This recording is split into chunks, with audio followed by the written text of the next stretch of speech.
Welcome to De-Risky Business, the economic security podcast from the Center for a New American Security in Washington, D.C. I'm your co-host, Emily Kilcrease. And I'm your other co-host, Geoff Gertz. Today, we unpack the massive new tariffs announced by President Trump in his so-called Liberation Day event, which, even though we knew they were coming, were still surprising in their scale and scope. That's right, and then we will also talk about what comes next, including what we learned from a recent trade war game that we ran here at CNAS that ended on a surprisingly optimistic note. Listeners, as always, reach out with comments or questions at deriskybusiness@cnas.org. This podcast is supported in part by Amazon and through general support to the CNAS Energy Economics and Security Program.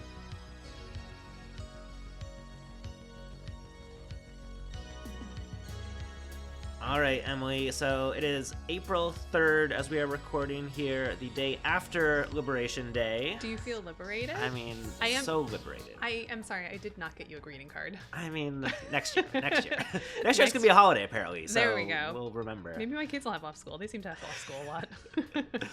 So I'm sure everybody has seen the news, but just a very quick, brief recap of what President Trump actually announced yesterday on Liberation Day. So a few elements. One is the universal 10% baseline tariff that applies to basically all countries. That is going to take effect on April 5th, so coming up very soon. And then on top of that 10% tariff, there's another reciprocal tariff program for 57 select countries with high bilateral trade surpluses with the U.S. So again, we'll dig into that more in a moment, but those are going to take effect April 9th. We should note there are some important exemptions to this new tariff regime. So notably, goods covered by existing or possibly upcoming Section 232 investigations, like about steel and aluminum, autos, some semiconductors, copper, lumber, pharmaceuticals, all of those kind of Section 232 issues, the president basically took off the table from this reciprocal tariff program, saying they'll be dealt with separately. Also, quite notably, an exemption for USMCA compliant goods for Canada and Mexico. So that existing exemption for Canada and Mexico is going to continue into the future. So Canada and Mexico kind of get a relatively good deal out of this. But Emily, let's kind of jump in here. What are the big important things that listeners need to know what are the real takeaways from Liberation Day? Look, President Trump has, for almost his entire life, been fixated on the idea that the U.S. is being treated unfairly, really focused on trade deficits as the primary metric to judge whether the U.S. is being treated fairly by other countries.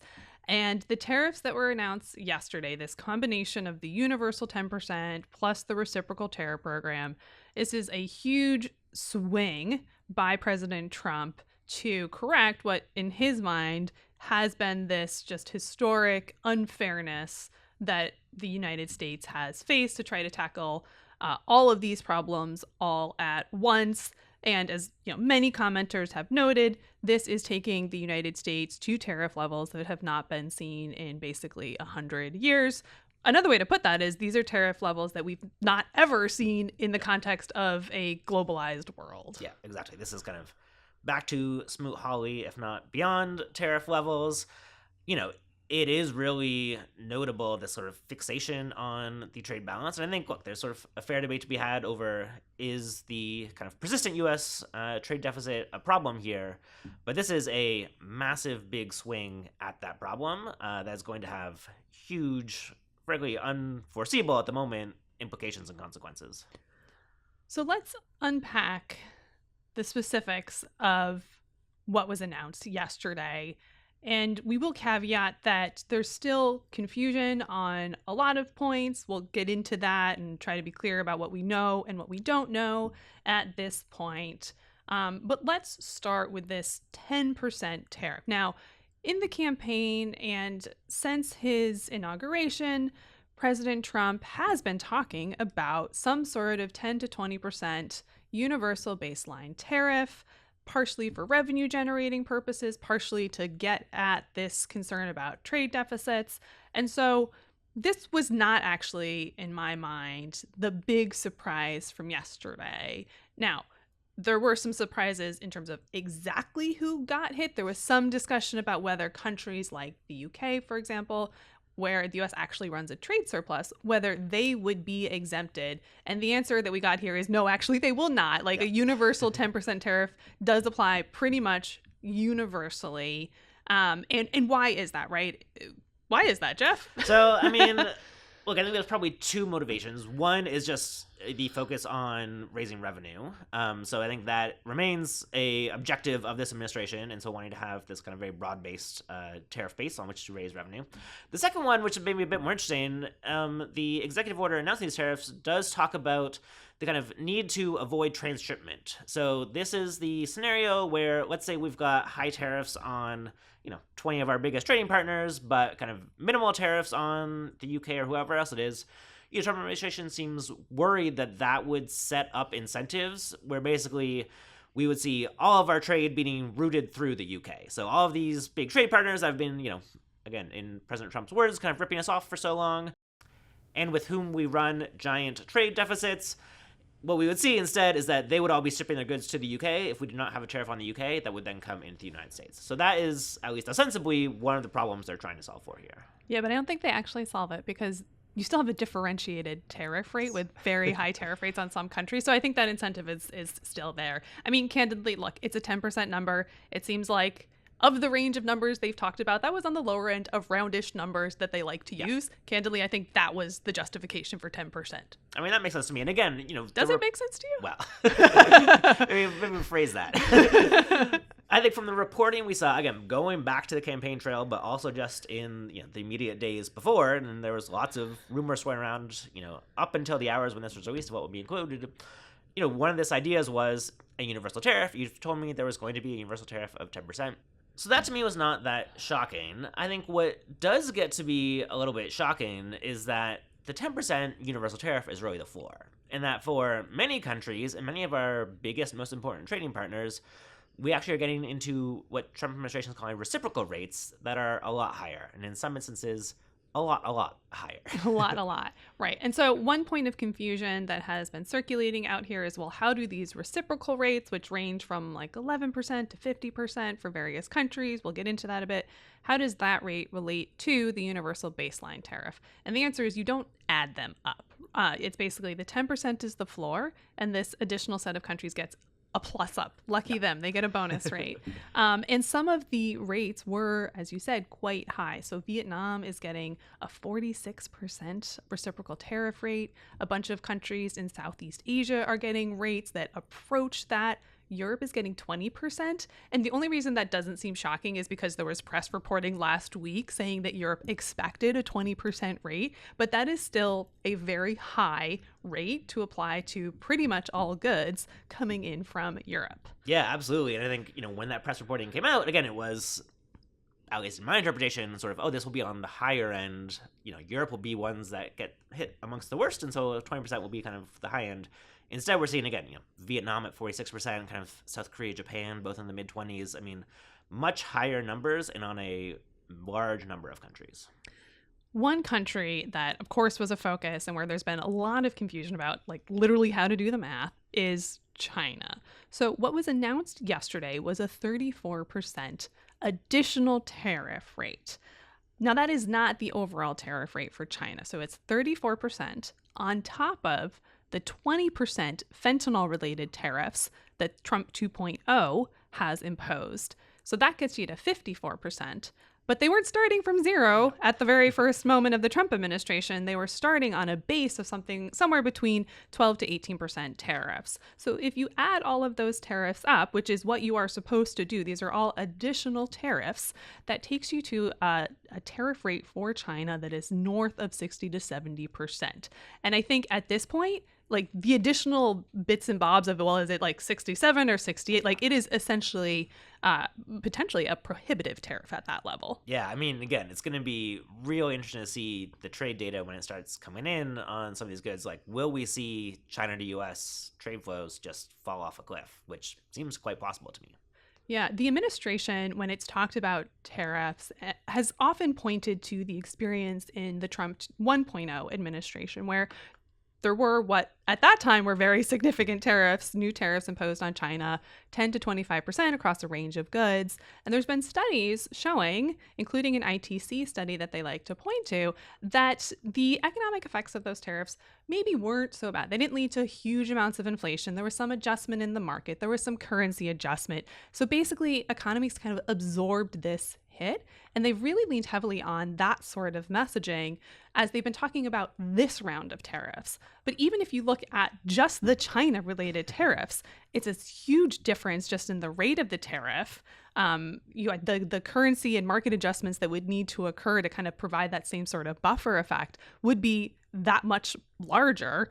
Plus, you have all the other countries that got hit by tariffs too, right? So I do think this argument that they've been using about, well, markets adjust, like, sure, but just the scale of what we're talking about today is just substantially different than what we saw in the first Trump administration. Yeah, no, absolutely. I mean, almost kind of comically thinking how naive we were back 6 years ago, treating, a 25% tariff on a subset of China's exports as being a major, massive kind of trade policy move here. I think you're exactly right. I mean, and in my mind, it's not only the academic studies that point out to, negative effects, but manageable effects, I would say. But there's also a broader narrative here, which I think, essentially when Trump was introducing these tariffs back in his first administration, there was a lot of people coming out saying, oh, this guy is going to fall, this is going to be terrible. Ultimately, again, I think, most of the research shows it probably had negative effects, but we all kind of lived through that time and lived to, survive it, right? Like, the economy did not come collapsing down because of Trump's trade policy. And I think it seems both he has taken the message that means, oh, I can do tariffs, and when everyone warns me this is going to be awful, they're just kind of scaremongering, and that's not going to happen.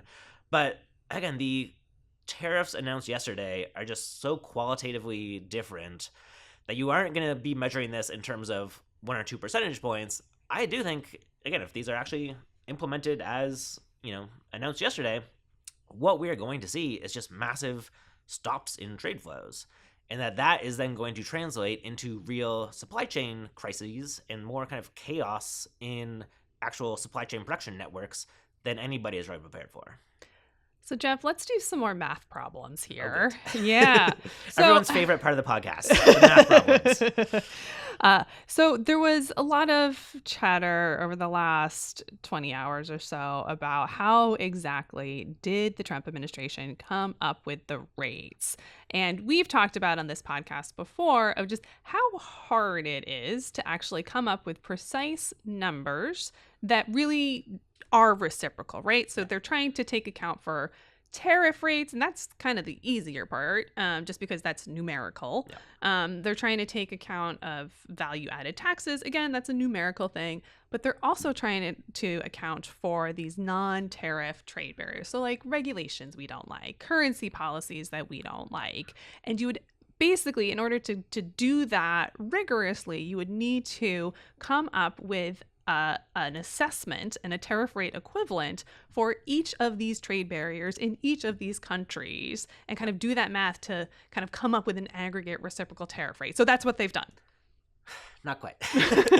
Hey, look, maybe I will start this by saying I am sympathetic to the administration in that this is a genuinely very hard math problem to solve. Yeah. And an analogy I think of sometimes is, we talk a lot about how the maze of hidden subsidies that China uses to support all of its production and all of its overcapacity, and that if you want to just sit down and try and come up with, all right, what's the number that I can put on kind of how much is China subsidizing exports, a sort of specific problem that the EU has been grappling with and trying to figure out how much it should tariff Chinese EVs, it's just very complicated to do because the kind of web of overlapping regulations that are having some direct and indirect effect on all of these different trade flows is almost impossible to kind of put together kind of bottom up piece by piece like that.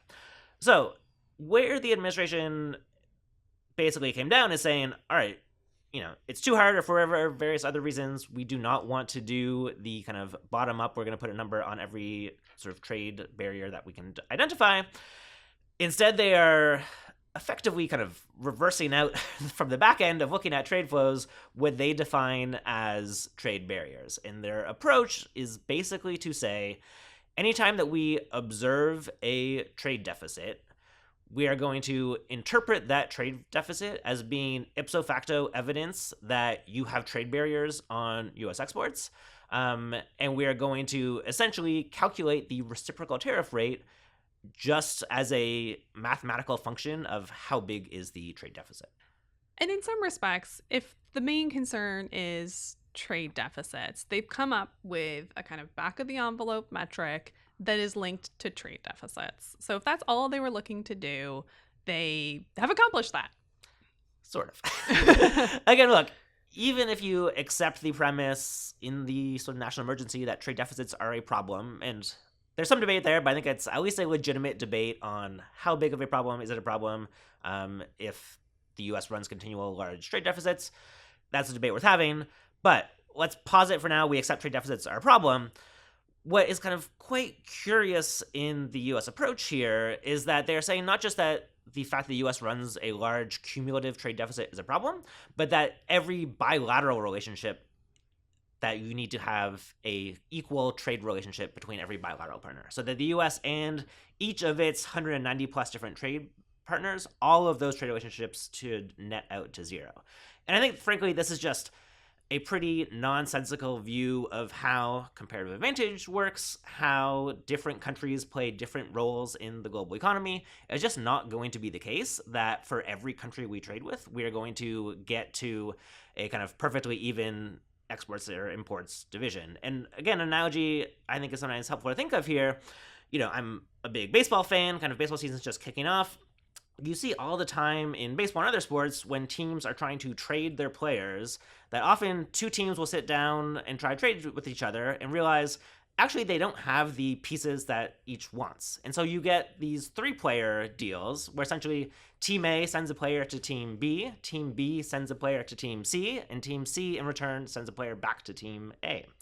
Again, everybody ends off better off. They are happy with the player they got and view the player they got better than the player they sent out, but they are not doing this in a kind of one-to-one bilateral relationship. To massively oversimplify, that is also how the global economy works, right? We are sending things to different countries. We are receiving things from other countries. There's no reason to think that everything needs to net out on balance with each of our 190 plus trading partners. Again, even if you accept the premise that on net, the U.S. trade balance should be approximately even. So let's talk about the exceptions. So there are some exceptions to kind of these broad-based countrywide tariffs that have now been imposed. And one of them that I think is pretty significant and that we were looking for was the treatment of Canada and Mexico. So, which is not to say that Canada and Mexico are getting off easy as a general matter. They've been hit by 25% fentanyl-related tariffs. They've been hit by the auto tariffs, given the very integrated nature of the North American auto market, where you've got cars and parts going back and forth across borders multiple times before you get to a finished car, right? But I think the administration made the calculus that, well, maybe that's enough for now. Yeah, that seems right. There's sort of this, funny moment for everybody who watched the press conference live where President Trump was holding up these giant poster boards that had a long list of countries, and he's sort of, moving it up and down behind the podium so you could sort of see some countries but not other countries. And I kept on looking, where's Canada? Where's Mexico? Where's Canada? Where's Mexico? Turns out they are just not on the table. They're not on the table, and that's good news for them, yes. Clearly, right? So they have been able, in prior talks with the Trump team, have been able to get to a framework where goods that fall under the U.S.-Mexico-Canada agreement, the USMCA Trade Pact, which of course is the deal that Trump negotiated in Trump 1.0. So goods that meet those requirements of that agreement are still going to be safe from the additional tariffs. That's good from them economically and politically. It's also a good signal that it's going to be very messy, but that there is some validity in having a deal with the United States. Now, lots of caveats to that, right? There are plenty of other free trading partners who got hit with tariffs yesterday, including countries that have bilateral FTAs that they signed with the first Trump administration. Japan is notable there. It had some mini deals with Trump. That did not get them off the hook there. Yep. But if you're looking at it through the narrow lens of like, well, what are the frameworks that we've seen emerge in Trump 2.0? The one we really have is USMCA. and they seem to have been spared the third hit here with the reciprocal tariff program. Yeah, no, I think that's exactly right. I think many in Canada and Mexico probably breathing at least a little sigh of relief. Again, I do want to stress there are still real tensions here, specifically on auto. So the auto tariffs announced last week that are coming into effect today, those do not have real exemptions for Canada and Mexico. Again, we are exempting out the U.S. value of content in USMCA compliant autos, but not the Canadian Mexican content, and that is going to be a big hit. And we've already seen Canada announce retaliatory kind of tit for tat tariffs in the auto sector there. I still think that auto question is going to have to be resolved for USMCA to continue to work going forward. Again, candidly, I think it eventually will get resolved whenever the three countries get into more serious negotiations, whether that's a month or two from now. But certainly, as far as how yesterday went, it was probably about as good as could have been hoped for by Canada and Mexico. That's right. Another important exemption was for products that are the subject of existing trade investigation. So you hear about the Section 232, which is the authority that the U.S. government has to impose tariffs on particular goods for national security reasons. That was the authority used for the steel and aluminum tariffs. There's also the 301 investigation authorities. But basically what the actions yesterday did was say that if there's this other trade process, this other investigation ongoing, that will be the thing that determines the tariff rates for those products. And so you're not adding tariff rates, which is like a pretty important dynamic, right? Yeah, no, I think that's right. And again, I think there's some logic to this, which is saying, look, we have a separate, better designed policy process to focus on how are we reshoring critical industries that we need for our national security. We have this process running. We do not need to kind of add all these things up together. We'll kind of let that process work. It does give some funny kind of perverse incentive outcomes here, though, which is right, notably, so the exceptions include not only the 232s that we're already putting in place, like steel, aluminum, and autos, but also 232s that we've sort of talked about doing but haven't yet actually done. So thinking of copper, some semiconductors, and lumber, and pharmaceuticals as big industries where we've, signaled the United States is going to do a Section 232, but there are no actual tariffs in place yet. And so what this means is that we've said these are the core industries for which it's most important to use tariffs to reshore these sectors.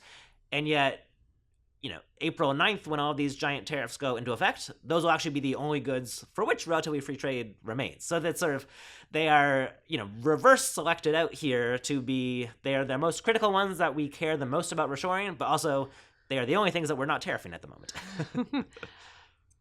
So one piece of this puzzle that folks, at least in our little think tank national security bubble, are, I think it's safe to say, freaking out about is the treatment of semiconductors. Now, semiconductors, broadly speaking, are one of the goods that are exempted. So there's a whole annex to the executive order that has a bunch of tariff codes, and if you're on one of those magic tariff codes, then the good is safe from the additional tariffs. But the problem that seems to have come up is that GPUs, which are a type of chip that are incredibly important for AI applications, for building out these data centers that are going to form like the backbone of AI infrastructure in the United States.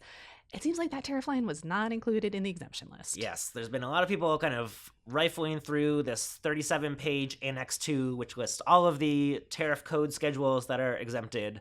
And again, from our current understanding, it seems GPUs are not part of that list. So that means they will then be subject to the tariffs.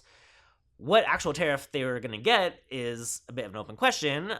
Again, they will have the tariff of whatever their sort of final country before entering the United States is. So I don't frankly know exactly enough about the sort of ins and outs of the global semiconductor supply system to know where those are coming from. Some maybe come from Taiwan that has quite a high tariff, sort of in the 30%.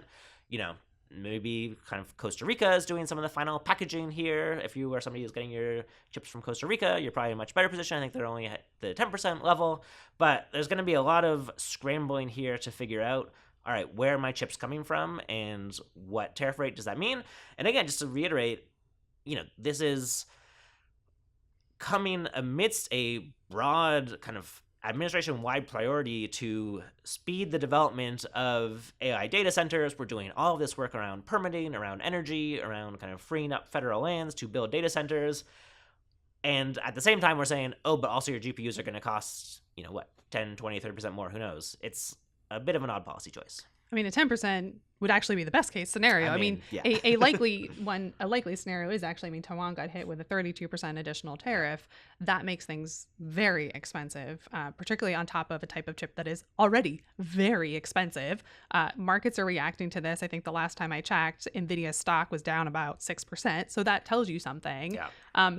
It's candidly, at this present moment, based on the information we have, it's not clear if this was an intentional policy decision or they just didn't realize that this type of chip was in a different tariff code and that it also needed to be exempted. So definitely something that we will be watching.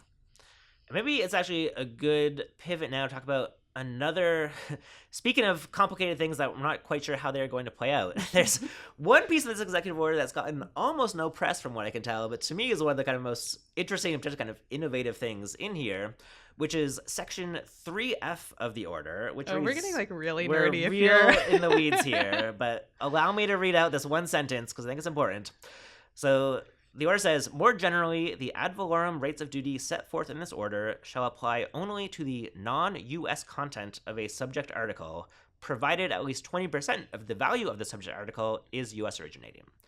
So what does this mean? Basically, it sounds like the idea of the Trump administration here is that if you have U.S. embedded value in imports coming in, we don't want to be taxing that. We don't want to be disincentivizing that. So maybe to go back a little bit to this idea of kind of how bad is NVIDIA going to be hit by these things, to me, it's a really interesting open question of, all right, what is actually the U.S. value of a chip being sent from Taiwan to the United States that's kind of, built on NVIDIA, kind of original IP, most likely, but sort of manufactured by TSMC.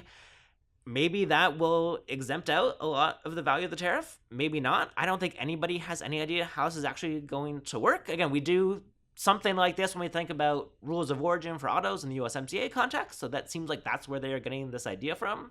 But to be blunt, I don't think the people in charge of implementing the kind of actual collecting tariffs at the border, kind of part of this trade policy, have any idea how this is going to work. Yeah, and just to reiterate, the tariffs are set to go into effect very soon. So there's not a lot of lead time to figure out some of these really broad scale technical questions that, literally, if you are trying to import a good and you're trying to figure out how much it's going to cost and customs is trying to figure out how much to charge you, there's just going to be a ton of confusion on points like this, I think. Yeah, I don't think, nobody at the moment has that data of, well, how much actually is U.S. originating value in this good that's been sort of, part of a global value chain with inputs around the world coming in. It's going to be real messy to figure out.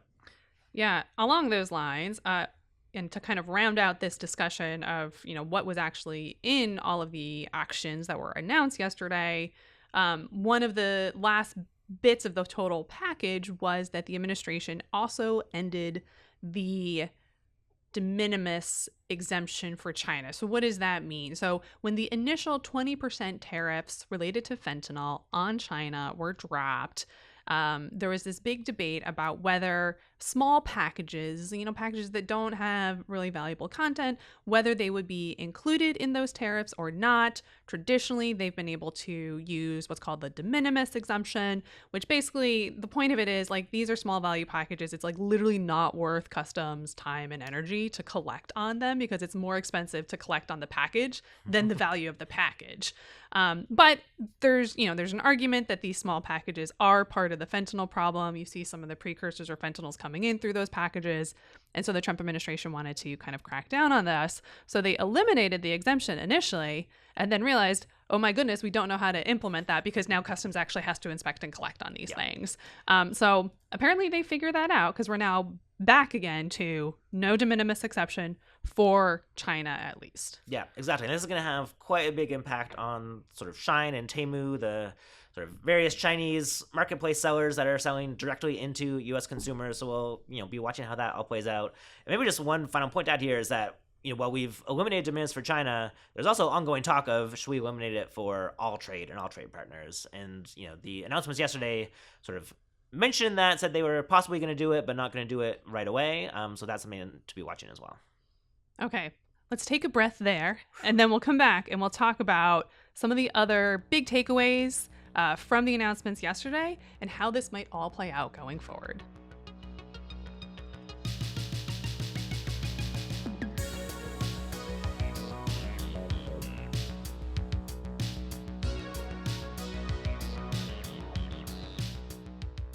Among the many unanswered questions about this executive order, the one that I really care about is who gets to negotiate with the penguins? All right, Emily, what are you talking about here? Explain this. And, well, first question, explain this. Second question, can I negotiate with the penguins? No, I am definitely calling dibs on that.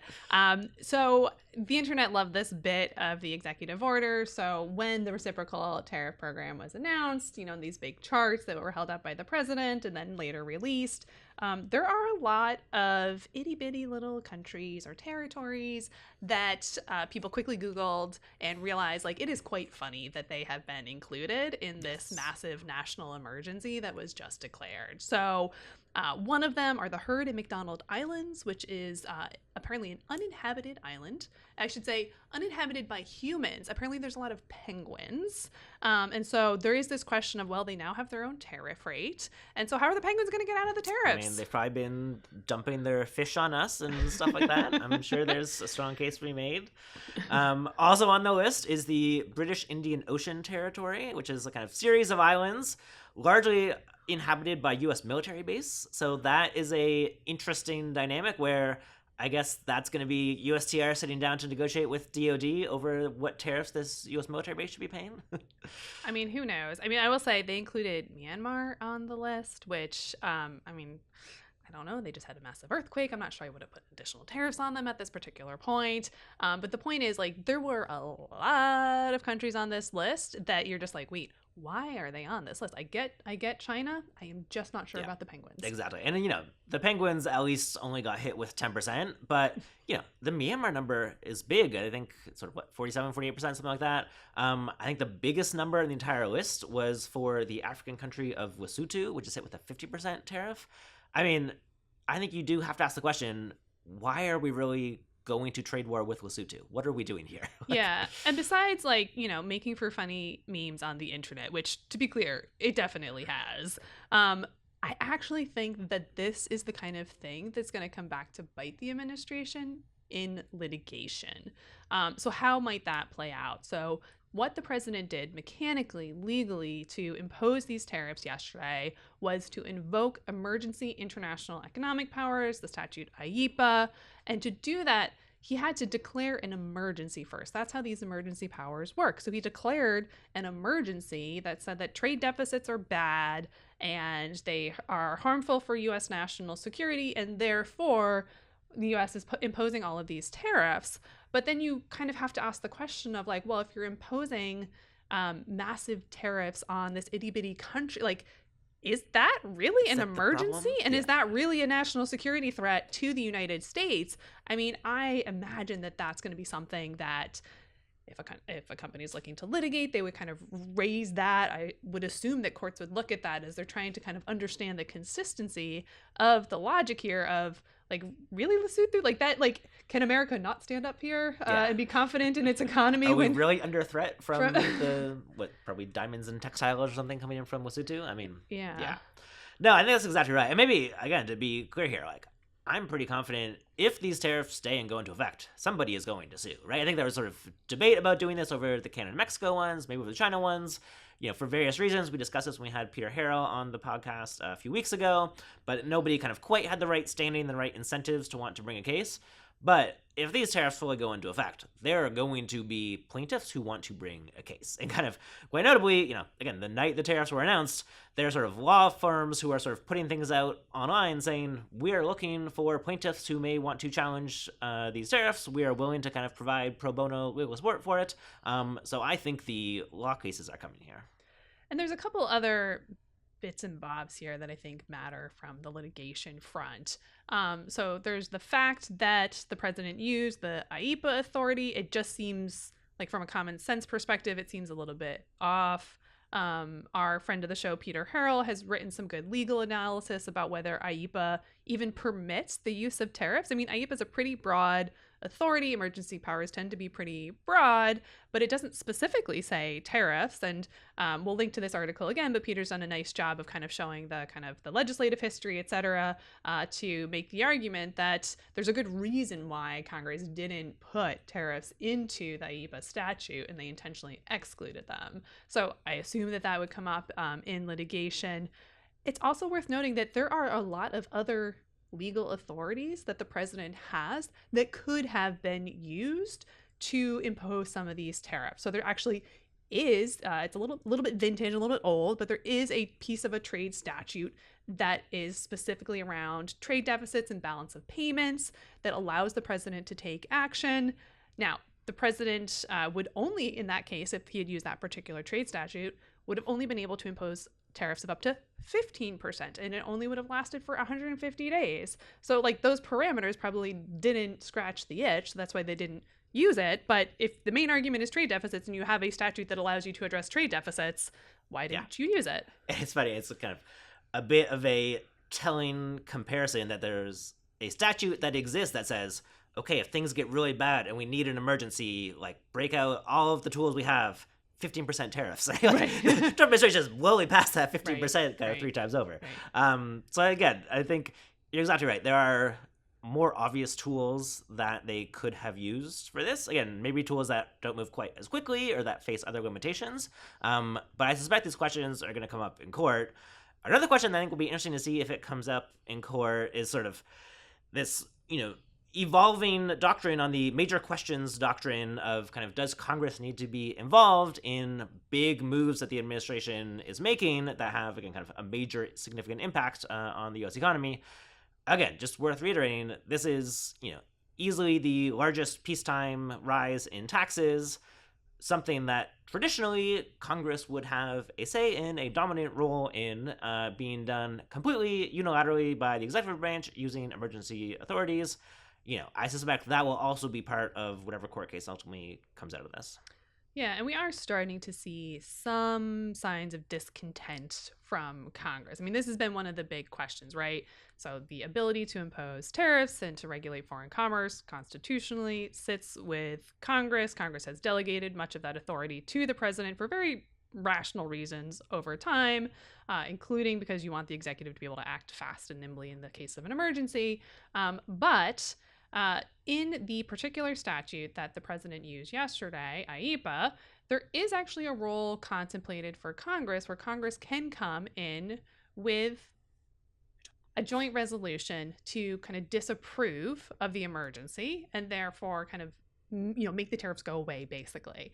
And we actually saw yesterday that the Senate passed, so all Democrats and a handful of Republicans passed their part of that sort of resolution to terminate the emergency that was declared over Canada and fentanyl. When you look at the statements from the senators who supported that action, I think it was basically like, look, Canada is a major ally. They don't actually send that much fentanyl. Of course, we want to take action on fentanyl, but like this is not the way to do it.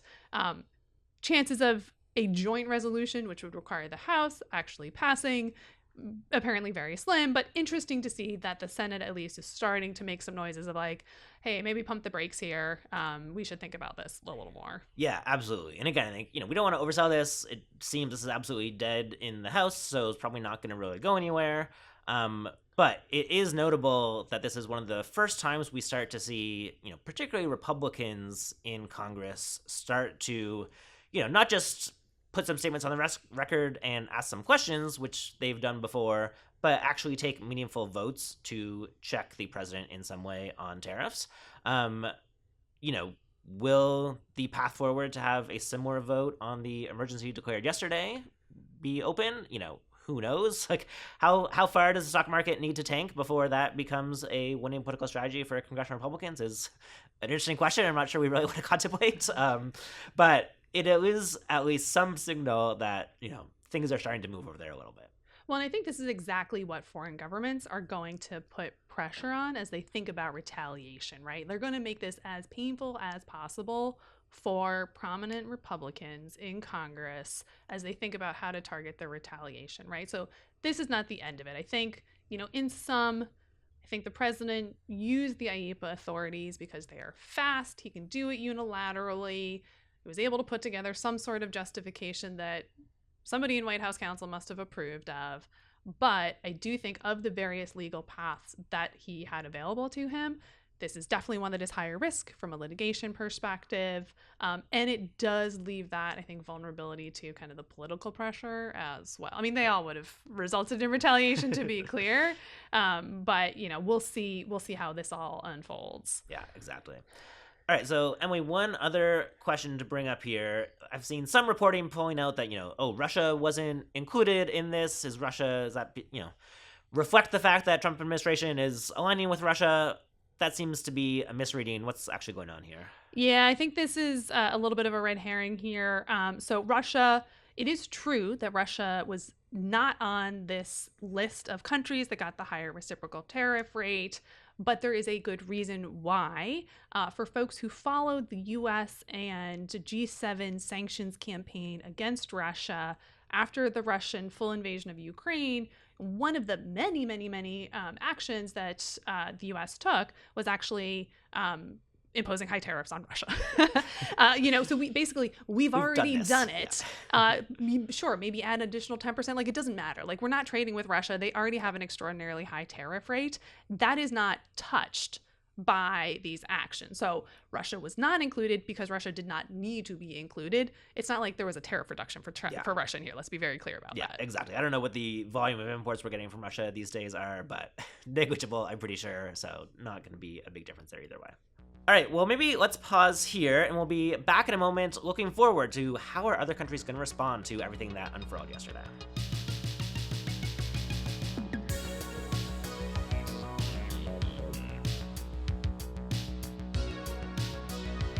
It seems pretty clear now how the trade wars start. But what we don't have a lot of clarity on is how trade wars might end. Now, clearly, the president is thinking about next steps and retaliation in the actions he took yesterday. He was clearly saying, if you retaliate, foreign governments, we're going to up these already high rates to even higher rates. I mean, they're clearly trying to scare countries into not retaliating. But he's also laying out potentially a pathway towards deals, because the actions also contemplated that tariff rates could be lowered. And in the remarks that the president made in the Rose Garden, he kind of laid out a little bit of a signal of what he's looking for. So part of it's going to be foreign governments reducing the trade barriers. Part of it's going to be buying U.S. stuff. And part of it's going to be aligning generally with the U.S. on some unspecified kind of national security related stuff. So maybe that means export controls and investment screening and the like. But it looks like, okay, that's the deal space. That's the pathway. But if you retaliate, we're going to hit you harder. Yeah. Yeah. So, a little bit ball in the other country's court at the moment. There are these sort of various pathways forward of, do you want to stand up to the United States and hit back? We've seen, Canada being pretty assertive on some of these questions. Other countries much more coming in saying, we are here to negotiate. I think, countries like Israel, Vietnam, kind of even before tariffs were announced, were coming in and saying, look, we're happy to start cutting tariffs. What do you want, Mr. President? Certainly, this is a question not only on the president's mind, but on many people's minds, and certainly it's something that we here at CNAS have been thinking a lot about, including, Emily, we did some real interesting economic wargaming specifically on this question of how are other countries going to respond to a big rise in U.S. tariffs. So walk us through a little bit what we found there. Yeah, so a few weeks back, CNAS ran a simulation here in DC to get more insights into this question of how do trade wars end? And it was really surprising what we found. We built this scenario to really beat up other countries with tariffs, with a bunch of security issues complicating the dynamics. And at the end of the day, countries still wanted to deal with the United States if they thought the US was open to negotiation. So this was a surprising finding. You know, you hear a lot of rhetoric from foreign governments of we have to move away from the United States. We need to be independent. We need to diversify. And like, sure, you know, in the game, players were kind of thinking through those sorts of things. But at the end of the day, the effect of the tariffs basically created this existential crisis for many of the US major trading partners to find resolution and to work with the United States to do it.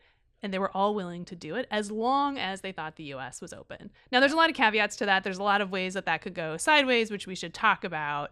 But that was the main finding from the game that we ran. Yeah, exactly. I think my big takeaway is that the United States remains really the global consumer of last resort here. That if countries, many are sending 30, 40, 50% of their exports to the United States. If you're looking at Canada and Mexico, it's more like 70%. This is just a fundamental kind of overarching national emergency for these countries if they are being shut out of the US market. And so countries are willing to do quite a bit to maintain that US access. And, even when they say, oh, there's an alternative, we could go negotiate with China, we could go negotiate with the Europeans, yes, sure, maybe, but none of that can actually make up for the role the United States plays in the global economy. Yeah, and we should maybe talk a little bit about how we set up the game. So we flew in players from around the world, including foreign capitals of many of the governments that have been in these intense negotiations with the U.S. so far, and kind of brought them in, a bunch of former trade negotiators, regional experts, geopolitical experts, and we set up this scenario that basically started with tariffs close to what we saw come out yesterday, right? So we knew something like this was coming, and so that was the starting move. And then players had to kind of play out a strategy to mitigate this, representing a US team, a China team, a North America team, a Europe team, and a rest of world team. They had to kind of figure out how to manage this sort of dynamic for a period of basically a year and a half going up until just before the US midterm elections. And we really structured it so that there was just a massive amount of tariff escalation. Because again, we wanted to look at this question of like, well, will countries still deal? And they did. Yeah, exactly. What we saw over the course of the day is basically from the morning through kind of lunch and kind of the middle of the game, we saw tariffs going up and up and up as the U.S. is imposing lots of tariffs, and we saw other retaliatory tariffs come on. But kind of as people started to look a little bit towards the end game, the end of the day, there was a real push to say, actually, we still do need the U.S. market. And actually, despite all of the irritants and everything else, there's no good alternative, so I'm going to go cut a deal with the United States. And one thing that was really interesting that we saw, and again, I think maybe echoes what we, the president said yesterday, and we may see going forward, is that countries were quite creative in trying to expand the deal space about what they're negotiating for. So this is not just kind of, tariff for tariff increases and reductions, but we saw lots of teams coming in making large purchase agreements. We saw lots of interest in aligning on counter-China strategies, so whether that's thinking about bringing investment security into the USMCA context, whether it's thinking, common tariffs against Chinese overcapacity in other sectors. So again, there's the outlines here of what could be a successful outcome for the United States, where you are using the leverage and the threat of tariffs to bring our close trade partners to the table, and then getting them to integrate further with you and align on the national security threats posed by China. Yeah, and the key variable, I think, to get to that sort of win-win outcome for the U.S. is President Trump in deal-maker mode or not? And I think that's the thing that's hardest for foreign governments to kind of figure out at this point. And I don't know that we got that much more clarity on it yesterday, candidly. I mean, I think it's clear, at least to me, that at least part of the reciprocal tariffs will be negotiable. That seems to be what they're designed to do. But then you've got the sectoral tariffs out there that may not be negotiable. It's unclear if this 10% baseline tariff is negotiable. Yeah. And so it's really in the U.S. hands right now to determine whether we get to that sort of more positive outcome, which, I mean, like, to sum up, is basically like a large democratic trading bloc that shuts out China. That seems geopolitically like a great outcome. But if the U.S. isn't willing to deal, then you do actually run a fairly high risk that countries are going to have to figure out alternative markets. They're going to have to figure out trade diversification. I think there's this big question about how much do countries swing towards China. I'm a little bit skeptical of that simply because, you know, deeper integration with China brings its own risk. They're Yeah. also not a very reliable trade partner. Things we have learned over the last 5 or 10 years. Yes. Right. So I don't know that countries necessarily are going to swing hard. And I think it'll be different, right? Like, does the UK swing hard to China? Probably not. Do countries in ASEAN who just got hit with really high tariff rates from the US, do they swing? Probably. We've been doing, with the help of our research team here, some back of the envelope calculation to look at, well, for some of these key countries kind of in these swing states in the middle in ASEAN, do they now face higher tariff rates from China or from the United States? And that used to be a really clear answer. Like, of course, the US had the lower tariff rate, so of course there was going to be more market integration there. And it is like much more contested now. No, I mean, I would say it's not actually contested now. If we take these April 9th tariffs at their word and assume they're all implemented, it's pretty clear that for almost every country in the world, the US is going to have a higher tariff than they're going to receive from China.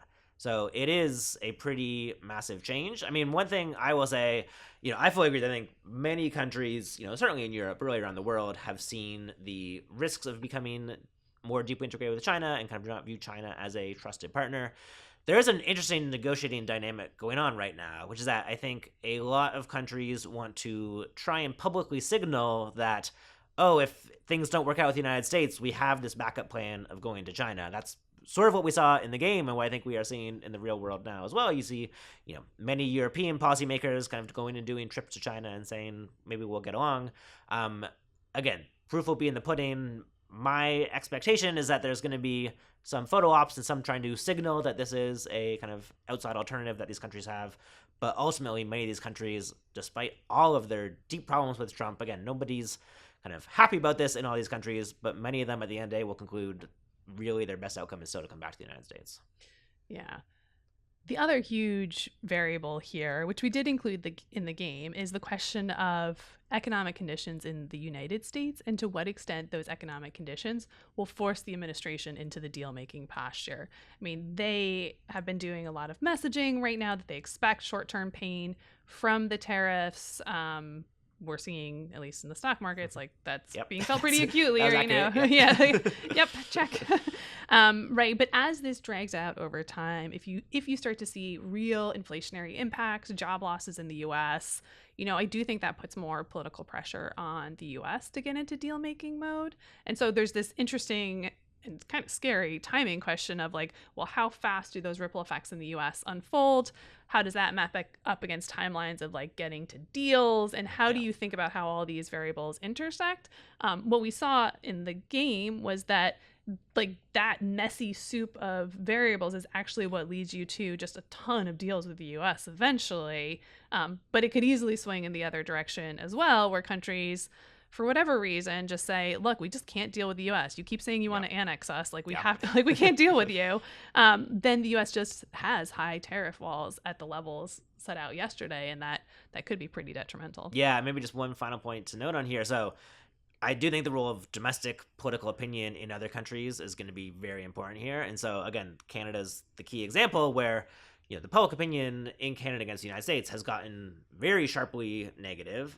Again, I think it is probably not quite at the point where the Canadian public would sort of reject cutting a deal with the United States to get out of these tariffs. I still think they would view that as valuable. But there certainly are things the United States could do that would really just make it politically impossible for any other foreign leader to want to, be in the Rose Garden doing a signing ceremony with Trump on a new trade agreement. And so if we keep on pushing all these different irritants, it's going to make it hard. Yeah. So it was really interesting to run the trade war game. I think we got a lot of interesting insights out of it that are consistent with what we're seeing, even in a very messy, disruptive, kind of scary time, kind of in this 24 hours after the announcement of the reciprocal tariff program. It's a research line we're going to continue. We're looking to do a private sector tariff war game soon, where we're really trying to study how the private sector is adapting to these tariffs. Are they shifting supply chains? Are they adjusting prices? Like, how is this unfolding for them?